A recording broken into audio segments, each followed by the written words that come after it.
I saw it was condensed formation. They like the 26 is their scat back guy. There's running a lot of Texas routes. That's where they got the angle route, in-breaking route. So my safety had put me in a really good call, smash, cover two basically. And so all those guys went in. The only person I had was the running back to my side, so I knew I was able to squeeze that. And I chased that route, and then I looked up. Next thing I know, the ball was in my hands, and then I just ran to the races. Was that you or your corner? It was Julian. Julian made that communication call. You know, often for like there's games Yeah, that's amazing. I known that, but that wasn't the goal. The goal was to get a turnover for my defense more so than to end his streak, and to make a play happen, and that's what I did. A sack and an interception, same game as the first time you've ever done that.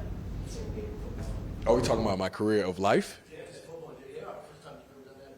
Both those things the same game. It is actually. Wow, that is crazy. Yeah, it is. That's amazing. I went out there. I got a nickname. A lot of people call me Big Play Tre. I more so have motivation from that name, and I knew that we was in a situation, and I knew I wanted to make a play, and I did that for those guys. What was the mindset coming into the game after the disappointment last week? Just sort of team-wise, was it determination to kind of turn that around? Yeah, forget last week. We know who we are. We know who we are as a team.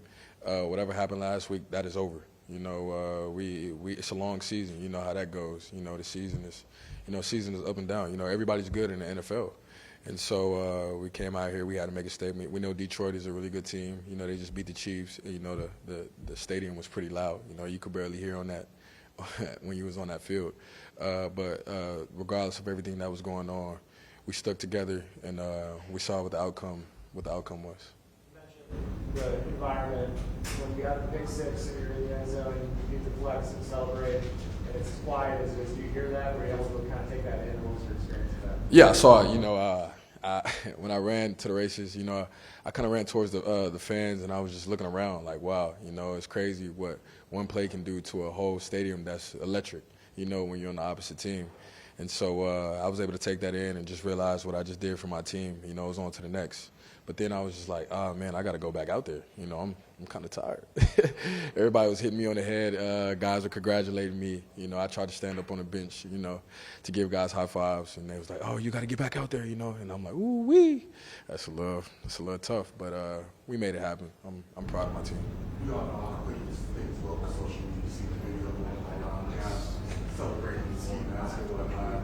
What do you think about the line with the ski mask on there and everything like that? Man, if that's what they want to do, whatever their motto is, that's their motto. I didn't really understand it, but I was like, hey, whatever you guys want to do, to get you guys going, for the crowd to follow. Everybody got something, so we got the 12s. The 12s are behind us. They motivate us. So if they felt like the mask was to motivate the crowd to get everybody going, more power to them. There you go. This week been like you start last week, then top rookie pick comes in, you're not starting anymore, and then you just stay ready. You stay focused. It's a long season. I've been in this league long enough to see, guys. We play a physical game, so you just got to stay ready because you'll never know. I saw that with myself. I saw that with the year after that. When you have every corner, then 5 corners go down. So I just stay ready, and just lean on God. So whatever happens when my name is called, I go out there and make those plays. Looking back on the message that Bobby delivered Wednesday in practice, what kind of impact do you think that had? It was powerful. He brought the team up and was like, hey, whatever happened last week, that's last week. He's a leader. Everybody to get behind. Because he's seen it all. The good, the bad, the behind the scenes. That's a guy who's been through adversity. So man, we get behind him, and it was a really good week, and you saw that on the field. You guys first start today, you got a bit on that flea flicker. Did you have a chance to talk to him after that play, and what did you think about how he responded with those fourth down stops? Yeah, I told him let that shit go. You know what I mean? It's part of football. It's your first game. You're a hell of a player. If they got you on a flea flicker, so be it. You know what I'm saying? Next play, it's a long football game, and we need you out there. So, but he's a warrior. That guy, he knows. He don't need the talk, from anybody. He's gonna go out there and play his game. It's the NFL. It's football. It's nothing bigger than that.